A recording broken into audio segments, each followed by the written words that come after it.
Hey folks, get started in just a second.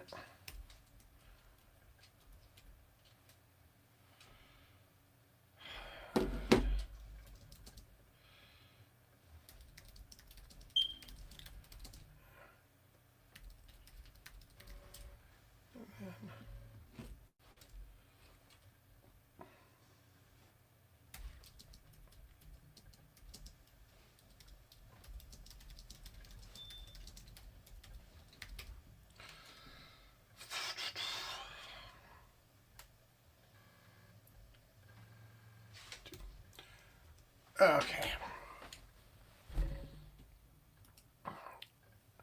let's make this thing go.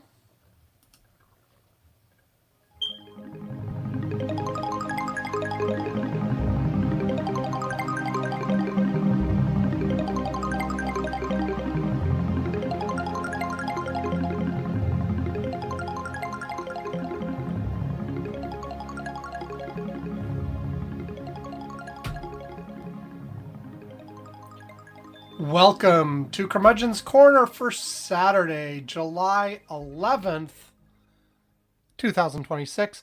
It is just about 21:30 UTC as we are starting to record, which is a little bit later than usual. Which is a little bit later than you.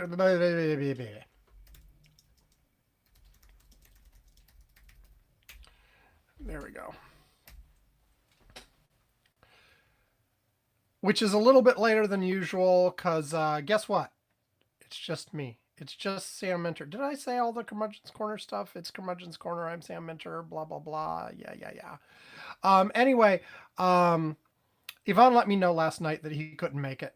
He's got some sort of emergency situation that he unexpectedly had to deal with. He said everything's fine, everything's okay, but it was something he had to deal with. He may or may not want to talk about it next week. Who knows? Who knows? But in any case, that was way too late for me to even attempt to find a co host.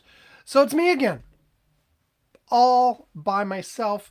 And as usual, this means I'm not going to record the whole show in one shot.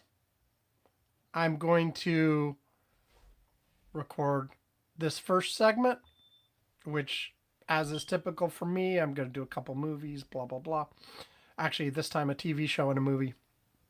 And then I'll take a break and I'll go do other stuff. In this case, I should be. This is Saturday, and so Saturday afternoons, I have typically been going out and doing signs for my wife's campaign.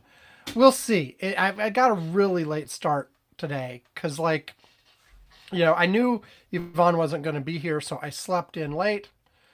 Then my wife needed me to give her a ride somewhere, and yeah, it's way later than I would normally want to be starting signs because I usually do a 4-hour segment of signs.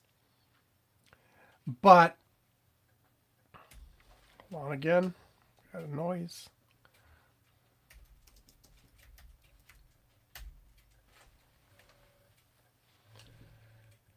Because I usually do signs for 4 hours on Saturday afternoons, but I don't know.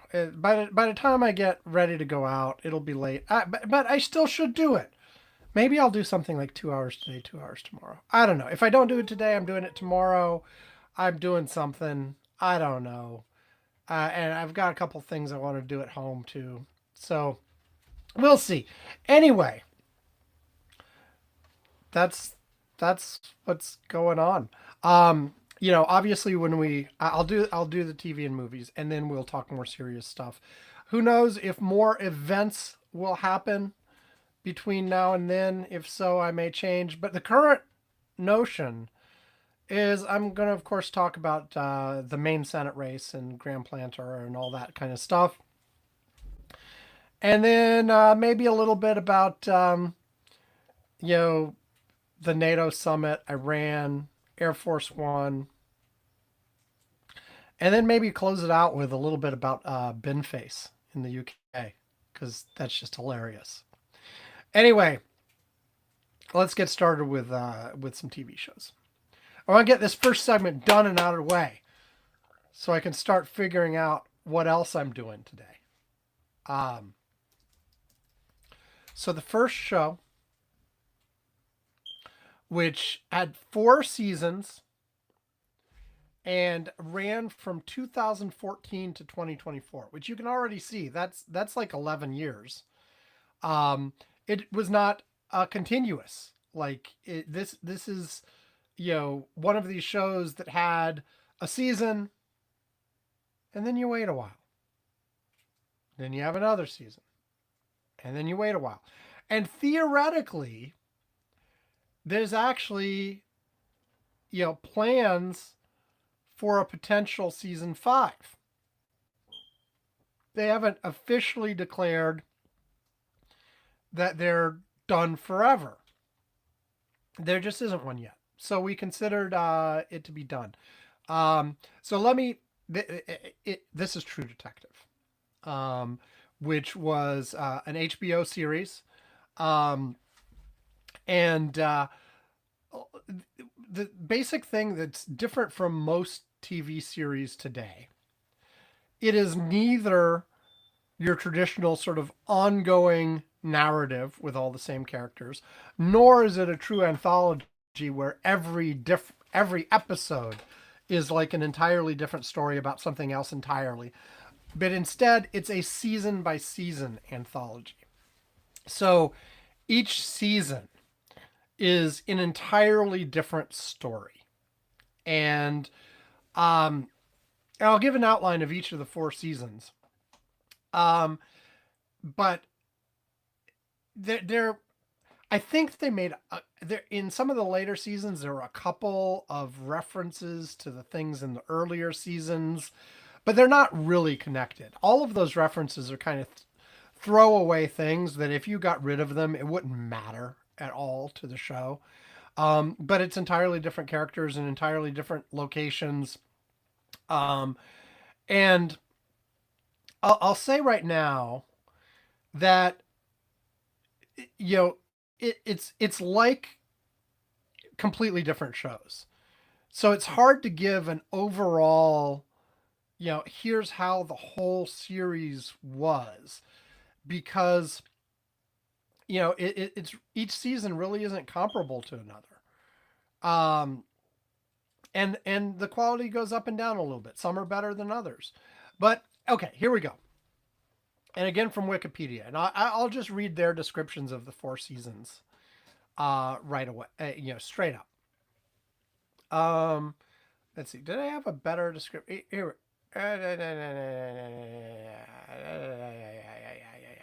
Okay, I'm just going to do the one at the top. That the first season, starring Matthew McConaughey, Woody Harrelson, Michelle Monaghan, Michael Potts, and Tori Kittles, aired in 2014, takes place in Louisiana and follows a pair of Louisiana State Police detectives and their pursuit of a serial killer with occult links over a 17-year period. And this first season is the one that really blew up. I vaguely remember in 2014 when this was on, sort of everybody talked about it, and there were a few phrases from it that sort of went into the popular zeitgeist, and I'm talking about time as a flat circle, for anybody who remembers. And then I think none of the subsequent seasons got the same level of attention. The second season, starring Colin Farrell, Rachel McAdams, Taylor Kitsch, Kelly Riley, and Vince Vaughn, aired in 2015. It is set in California and focuses on 3 detectives from 3 cooperating police jurisdictions and a criminal turned businessman as they investigate a series of crimes they believe are linked to the murder of a corrupt politician.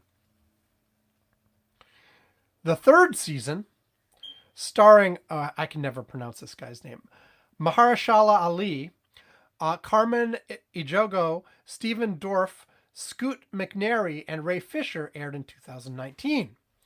It takes place in the Ozarks over 3 time periods as a pair of Arkansas State Police detectives investigate a macabre crime scene involving two missing children.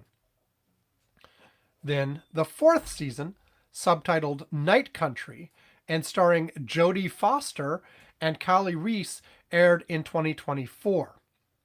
It takes place in Alaska and follows the investigation into the sudden disappearance of a team of 8 men from a research station.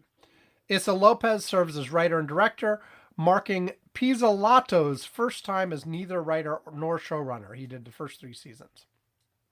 And reading a little bit more from Wikipedia. The first season received widespread acclaim and earned high ratings for HBO. It received numerous awards, chiefly for its acting, cinematography, writing, and direction. Reception to the second season was more divided, although the show maintained high viewership. The third season received positive reviews but saw a drop in viewership. The fourth season, Night Country, is the most watched of the series and received widespread critical acclaim. It earned the highest number of Emmy Award nominations for the series. And I mentioned their talk of a fifth season. A fifth season with Lopez returning as showrunner is in development. Casting and pre-production were set to start in 2025 with a scheduled air date in 2027. In August 2025, it was reported that Nicolas Cage was in talks to star in season 5. Obviously, that update is like a year old at this point. I don't know what's going on, whether we'll actually get that next season or not. Anyway, I sort of agree with this, that the first and fourth were the best of the series. But the second and third weren't bad either. I liked this whole series. And this is one of these ones where each series is just like 8 episodes. So this isn't like, I mean, this seems to be the trend this year. Well, the last one was only 6 episodes. But it seems to be the trend now. Like the days of like seasons with 22, 24 episodes seem to be long gone. It would be nice to have those again because I think it lets things breathe a little bit more and lets you have, I don't know. It depends on the kind of series. Like, I mean, these 8 and 6 episode things are what back in the day we used to call mini series, But anyway, it was good. You obviously, from me listing the actors, you have a lot of really well known actors and actresses in this. Good acting, good stories, good writing. A bunch of, I don't think it was every season, but the first and third especially really play hard on, you are jumping back and forth between seeing what is happening in different time periods to the same characters as things progress. So you sometimes see the same characters,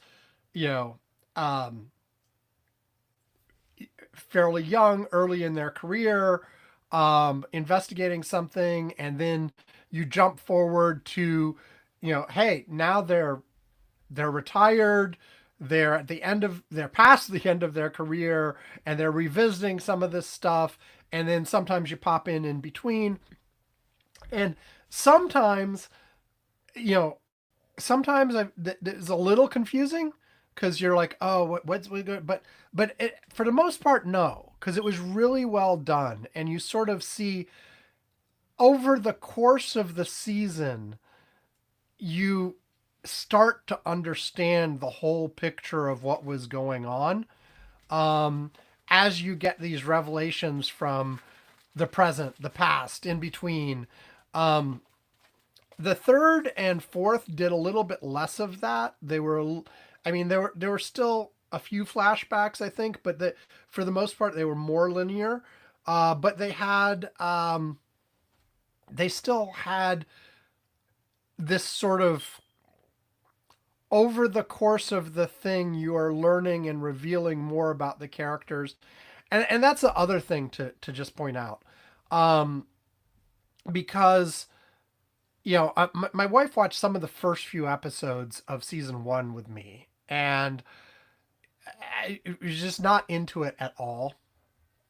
And the fundamental reason I think is that this series is very much not really about, figure out who the killer was, or it's not your typical murder mystery where you're the procedural following the cops and it's all about, this is not Law and Order where you're following them through their day and you're learning about how at least a fictionalized version of police work and law enforcement, and in the case of Law and Order, the court parts of it. It's not like that at all. It is about the characters, and sometimes in advance. You can figure out the clues and you know who's going to be revealed as the whatever from the very beginning, and sometimes not, and it doesn't matter though, because the whole series is really about getting into the brains of these characters and understanding what's going on in their mental state, because these are all like flawed characters as well. In every single one of these seasons, they're these are not like healthy individuals. No, they're all folks who have something wrong with them. They have skeletons in their closets. They've got troubled histories, and that's what makes it interesting. And you follow through the whole process, and of course the things that are happening to them are also interesting. Anyway, bottom line, I'm giving it all a thumbs up. True Detective is a lot of fun. The 4 seasons of it are very different from each other. Some are better than others. Some are more compelling than others. But on a whole, thumbs up for the whole thing. It's worth seeing all 4 seasons. Each season feels very different because they are also very. I mentioned it's character driven. It's also place driven and atmosphere driven. So the one that's in Louisiana feels very different than the one that's in Alaska, is very different than the one in California, is pretty different than the one in Arkansas. You know, although Arkansas and Louisiana had some similarities, they both have that sort of southern feel going on to them. And Will I want to pick it up and watch it when the 5th season comes out? If this 5th season comes out, yeah, I would. Um, Definitely worth watching. So yeah, thumbs up. True Detective, good thing. Okay, next up, and entirely different in tone, and this one doesn't have a freaking Wikipedia page. It's Love Classified from 2022. Um, and it's a Hallmark Channel movie. That's why it doesn't have a Wikipedia page. It's like, it's a made for TV Hallmark movie, and I probably don't have to say anything else for you to get a good idea of what tends to happen. In fact, it's somewhat of a cliche. I'm going to read the one sentence summary off IMDb since it doesn't have a Wikipedia page. Amelia, a romance novelist, returns home after a long absence to reconnect with her children, who are also finding their own paths to love. And so yeah, you get you get somebody coming home to their small town after living in a big city, and there's romances, and there's, in this case, I think that I'm trying to remember. I watched this back last August, so it's been a while, almost a year. And I think there were 3 different romance things going on in the town, and they were intermingled, and there's a little drama, and there's conflict between some of the people, and without a proper summary that I can read on Wikipedia, I don't even remember most of the details. Here's later. I scrolled down further on IMDb, a little bit more of a description. So I'm going to read that to you and remind myself in the process. Hardin portrays romance novelist Amelia, described as a whirlwind who blows back into the lives of her adult children. Taylor McNamara and Zach Lloyd Jones under the pretense of a book signing arranged by her hometown's local bookshop. As Amelia tries to reconnect, Taylor and Zach explore new and past relationships through an app that boasts old-fashioned human connection by way of the classified ad. Zach is given a chance to heal old wounds, while Taylor matches with a woman that changes the way she's always thought about love. This is such a fun story from writer Lynn Sternberger that is ultimately a story of love, family, and commitment in all its forms. With a cast that includes Melora Hardin, Adrian Mandy, Catherine McNamara, and Max Lloyd Jones, to help bring this movie to life will no doubt put a smile on the faces of our viewers this spring, said Lisa Hamilton Daly, EVP Programming, Crown Media Family Networks. It was produced by Lloyd Dodson, Stacey already, blah, blah, blah, blah, blah. Anyway, it's sort of, it's a romantic comedy. And, without reading that description, I have already forgotten most of it, but I remember the feeling of it, and I remember being amused. I remember, going awe at the right parts where the people finally get together at the end and all that kind of stuff. So I'm actually going to give this a thumbs up. It's not a serious movie. It's not a deep movie. It's very shallow. I mean, it's pretty predictable, but it was a fun nice little rom-com, and it was what it was. And so there you go. That's all there is to that one. So thumbs up for that one. So thumbs up for True Detectives, thumbs up for Love Classified. Yeah, that's the movies and TV and stuff. And I'm gonna cut the segment here. I'm gonna go off and do other things, and I'll probably come back and record the newsy stuff tomorrow, actually. So again, so yeah, because I'm gonna go off and have a fun, exciting time doing signs, doing chores, probably watching some TV with my son on one of the TV shows we're still watching, since True Detective is long gone at this point. And yeah, that's it. So let's take a break. For those of you listening on the actual podcast later, we'll be back in right after the break. For those of you who are watching live on the live stream or on YouTube, it'll be a completely different segment later. Okay, back after this. AlexandZoe.com by Alex and Dad. Gaming, videos, and more from Alex. Elementary school by day, YouTube by night. AlexandZoe.com. Alexandzoa is ALEXMXELA, and .com is period and then COM.